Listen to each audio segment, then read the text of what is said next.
honest conversation with the Holy Spirit. If the Most High is not in it, it can't be an honest conversation. John 17:17, sanctify them by your truth. Your word is truth. Hello, brothers and sisters. So I wanted to come back and do the other feast day, and feast number 2 is Passover and Unleavened Bread. And so we're going to start with Leviticus 23, 5 through 8, where he is talking about, where he was given the statute to Moses, and he was telling him about Passover and Unleavened Bread. Well, it's 4 through 8. So it says, these are the feasts of the Most High, holy congregations, which you shall proclaim at their appointed times. On the 14th day of the first month at twilight is the Most High's Passover. And the 15th day of the same month is the feast of unleavened bread to the Most High. 7 days you must eat unleavened bread.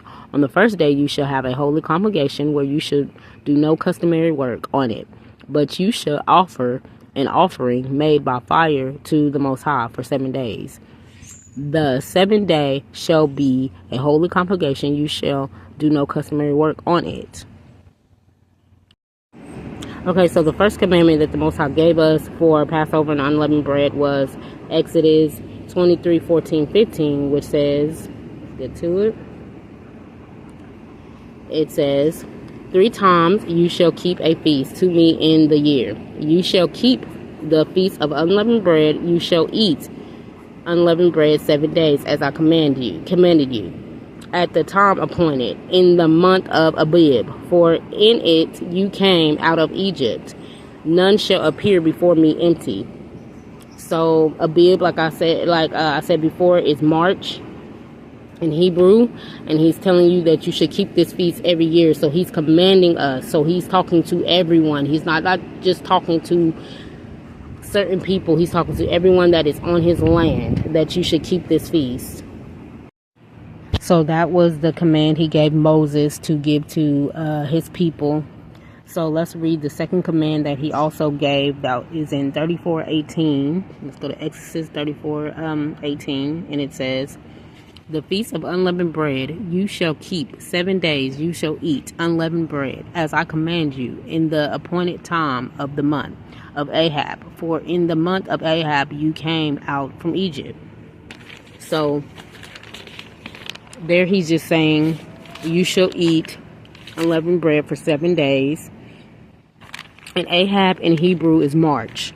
So he's telling them to do this in March, to eat it for 7 days after the Passover. So that's another command he had gave them. A lot of people believe that he was talking to just Israel, but no, he's talking to everyone when he's saying this. It's not just in Israel. It was a mandatory command that he was giving everyone. So let's read mandatory what he was telling everybody, and this will be in Numbers 28, 16, 17. So let's go to that.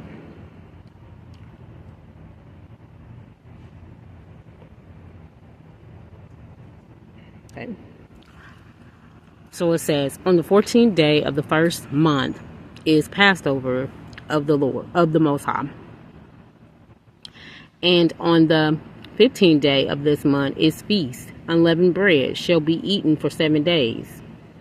So this was a mandatory command he was giving everyone. He was saying on the 14th day of the first month, you shall do Passover, and on the, and then on the 15th day, you should start unleavened bread, for eating it for 7 days. So one thing that I wanted to go over was unleavened bread. A lot of people think that he's meaning when you make bread and it doesn't have yeast in it, unleavened, but people don't understand when they go look that up in the Hebrew Bible or in the Strong's Concordance, and you look up unleavened. What he was meaning for 7 days was he was saying doctrine outside of his word. Unleavened is something like when you listen to me or you listen to another person that is giving you the interpretation of the Most High, of the Holy Spirit, of Emmanuel. That's unleavened. He wants you to just listen to the Bible, just read his word. Unleavened is somebody that has done interpretation of the Most High God. Like, they're telling us what he's saying, what he's doing. So he's saying, like, YouTubers that are doing that, or Instagram people that are following the Most High and the Holy Spirit, and they're walking in Holy Spirit, he doesn't want us to listen to these people at this time. We are supposed to give him 7 days just in his word, just in the Bible, the First and Second Testament. So that's what he's meaning by unleavened. He's not actually talking about a bread. He's talking about his word versus people that are giving the interpretation of his word. So let's do the rules that he was giving us. That's in Deuteronomy 12:1 and also 16:1 through 5. So we'll do both of those. So Deuteronomy 12:1.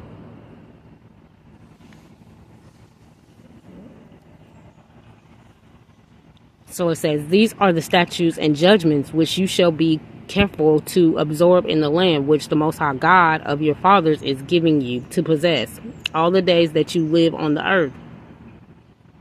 So he's saying these are the statutes that are given to you, that were given to your fathers. As long as you live on this earth, you should be doing these things, these appointed feasts. So he's saying it wasn't just for your fathers, it's for even their generation, and then they teach their generation after generation. This is what Abraham, Isaac, and Jacob did, and Jacob had to teach his children. So this is what he's saying. These are rules he's given us on this earth that we should be doing.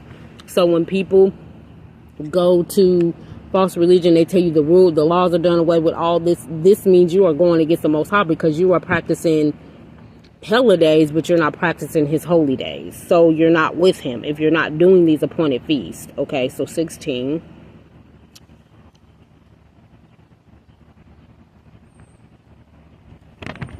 One through 5, and it says, absorb the month of Abib, and keep the Passover to the Most High, your God. For in the month of Abib, the Most High God, your God, brought you out of Egypt by night. Therefore you shall sacrifice the Passover to the Most High, your God, from the flock and the herd in the place where the Most High chooses to put his name. You shall eat no leavened bread with it 7 days.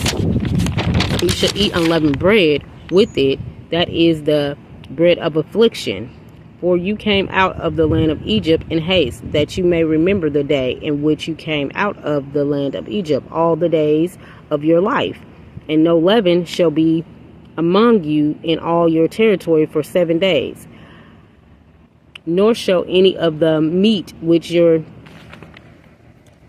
sacrifice the first day at twilight remain overnight until morning. You may not sacrifice the Passover within any of your gates, which the Most High, your God, gives you. So right here, these are also rules he's giving you on his land as you are doing the Passover and unleavened bread. He is telling you, after you have the feast, you're not supposed to have this meat in your possession anymore, because you did a sacrifice for this meat, for this appointed feast. And then he's saying after those days, when you do that, you're not supposed to have bread, you're supposed to have this unleavened bread and no leaven. So one of the brothers that I listen to that he teaches this, and he goes in depth, this Coaching the Fight. And he has one where he's saying, during this time of unleavened, when I realized what he was actually saying, and he wasn't talking about actual bread, he removes, like, if you have books, let's say you have the Bible, but you also have books that people interpret of the Bible and stuff like that. He removes these books and packs them up for the 7 days. And then after that time is up, then he brings them back. But at that time, he just has the Bible, the First and Second Testament. That's all he has, just the Most High's word. That's it. That's all during this time. So he's saying we shouldn't be around it, with it, listening to it. Like I said, during those 7 days when I did it, I didn't listen to anything but the Bible the whole time. The Holy Spirit told me what she wanted me to really focus on, what chapters, what, and then all that. And as a daughter, she had me really in Proverbs and Ecclesiastics and other things. So at this time, the Holy Spirit will guide you to what she really needs you to focus on in the Bible. And that's what he's saying. Okay, so let's go to Ezra 6 and 22. And this is just saying, basically, what we're saying here is that our forefathers had kept these days. So, like he was saying in the rules, I told your fathers, and you should also keep them as well. You should also do this as well on this earth. So, here he's just giving an example that he kept these feasts, and we should be keeping them too. It says, and they kept the feast of unleavened bread 7 days with joy, for the Most High made them joyful, and turned the heart of the king of Ashtoreth towards them, to strengthen their hands in the work of the house of the Most High, the God of Israel. So all I was saying here was that this is not a past tense thing. This is not when our people, were back in the day around this time. No, this is always. These are rules he gave for the law of the land, period. As long as you're on this earth, if you want his blessings, if you want his favor, if you want to follow him, if you want to be led by Emmanuel and the Holy Spirit, you have to be practicing his appointed feast, or you don't get blessings from him, or you don't get his favor, or you don't walk in his purpose or his will. You walk in the world's purpose and will if you're not under his rules and his laws and his statutes and commands. So there's a part in Jubilees 49:15, and these are things he tells you. These are blessings that he gives us if we keep his command, if we keep his statutes, if we keep his appointed feasts that he does for us by keeping them. So it says, and do thou command the children of Israel to observe the Passover throughout their days, every year, once a year, on the day of its fixed time, and it shall come for a memorial, well pleasing before the Most High. And no plague shall come upon them to slay or to smite. In that year in which they celebrate the Passover is its season in every respect, according to his command. So he spiritually covers you in the spirit and in the physical. If you do this day, Passover and unleavened bread, he's saying that you shall get no plagues. Nothing shall come up on you. He is protecting you. That's what he's saying you. So that is a blessing. That any plague that comes on this earth, as far as everything that's going on, the CV, all the other things that have been taking place, people have been getting sick, and all these unknown diseases, he's saying he's covering you. He's protecting you because you have done his appointed feast. And that's what, happens with the Most High. If you do his appointed feast, he blesses you and he covers you and he protects you spiritually and physically. Okay, so Revelations 7:1-8. This is another one where he tells you by doing this feast what blessing he gives you. Okay, so let's go to it.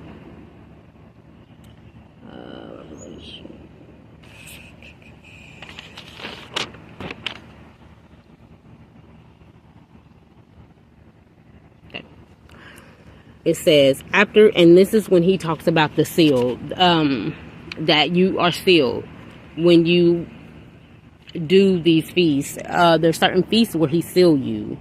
So it says, after these things, I saw 4 angels standing at the 4 corners of the earth, holding the 4 winds of the earth, that the wind shall not blow on the earth, on the sea, or on any tree. Then I saw another angel ascending from the east, having the seal of the Most High God, living Most High God, and he cried with a loud voice to the 4 angels to whom it was granted to harm the earth and the sea, saying, do not harm the earth, the sea, or the trees, till we have sealed the servants of our Most High God on their foreheads. And I heard the number of those who were sealed, 144,000. Of all the tribes of Israel, children of Israel, were sealed. So, and then he's naming all of them. We don't have to read all of it. All the 12 tribes that are listed. So, this happens, Passover and unleavened bread, if you are part of the 144, you get sealed when you are participating in this feast day. So, it is very mandatory for anybody that knows that they are the Most High God's 144 end time warriors. You are sealed on this day when you do Passover, and then you do unleavened bread right after Passover. So if anybody ever listens to this and they know they're a part of that, this is when you will receive your seal during Passover and unleavened bread. So I just wanted to do this one And I'll do the third one next week. And every Sabbath day, I will release appointed feast and how we're supposed to do it and what our blessings are, what the command is, how it's mandatory, the rules, whatever it is that the Holy Spirit wants you to know, so you will know what you're getting out of this and why the Most High made these appointed feasts. So I just want to say that. Much love and all praises to the Most High.